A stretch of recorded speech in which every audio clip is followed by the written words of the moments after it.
ઉનાળાની શરૂઆત થાય ત્યારે લોકોને ફળોના રાજા કેરીની યાદ આવવા લાગે છે, પરંતુ ભાવ વધારાને કારણે લોકોને રસદાર કેરીનો રસ ફિક્કો લાગી રહ્યો છે।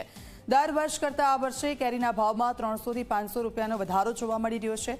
અમદાવાદમાં કેરીના ભાવની વાત કરીએ તો કેસર કેરી 1300ના ભાવે અને હાફૂસ કેરી 1100ના ભાવે પેટી મળી રહી છે, જ્યારે રિટેલમાં કેસર કેરી 2000 અને હાફૂસ રિટેલના 2100ના ભાવ મળે છે।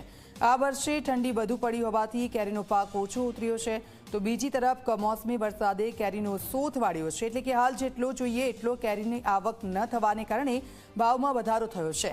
કેરીના વધેલા ભાવથી બજેટ પર પણ તેની અસર જરૂરથી થઈ છે, પરંતુ કેરીના રસિકો વધુ પૈસા આપીને પણ કેરી ખાવાની મજા માણી રહ્યા છે।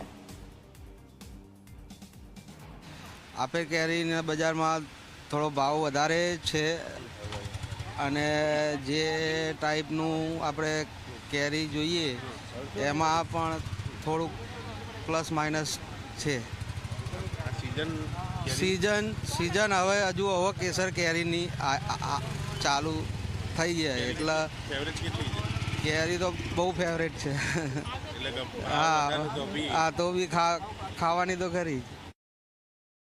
કેરીનું તો બધાને ઇન્ટરેસ્ટ હોય, એટલે કેરી તો બધાને ભાવતું ફળ છે, એટલે મોસ્ટલી બધા જ કેરી તો ભાવ વધે કે ના વધે ખરીદવાની કોશિશ કરતા જ હોય। બટ હા, ડેફિનેટલી એ વસ્તુ છે કે લાસ્ટ યર કરતાં આ વર્ષે મેજર ડિફરન્સ નથી થયો ભાવનો, મિનિમમ 100 યા 200 જેટલો ડિફરન્સ છે, એનાથી વધારે નથી। ઠંડી વધારે પડી છે, એના હિસાબે થોડીક માલની અછત છે, એના હિસાબે ભાવ ગામમાં 1900 થી 2000 છે, પણ અમે સીધા 1300 રૂપિયા જ રાખેલા છે। એનું કારણ કે ઠંડીના હિસાબે આજ પર ઓછો પાક થયો છે, એના હિસાબે। તો આપજો લોકોને કેરી આ ઉનાળામાં ખાવી તો છે, પરંતુ ભાવ વધુ છે અને કેટલાક લોકો કે જે કેરીનો સ્વાદ માણી રહ્યા છે તે લોકો ભાવ પણ વધારે ચૂકવી રહ્યા છે। જે પરિસ્થિતિ થઈ હતી ઠંડીના કારણે અને તેના કારણે પાક ઓછો ઉતર્યો હતો અને તેના કારણે આ પરિસ્થિતિ સર્જાય છે।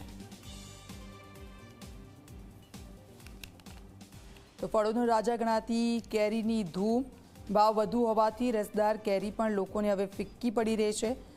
વેચાણ જે પ્રમાણે કેરીનું થવું જોઈએ એના કરતાં થોડું ઓછું થઈ રહ્યું છે, પરંતુ જે લોકોને કેરી બહુ જ ભાવે છે તે લોકો તો વધારે ભાવ આપીને પણ કેરી ખરીદી રહ્યા છે।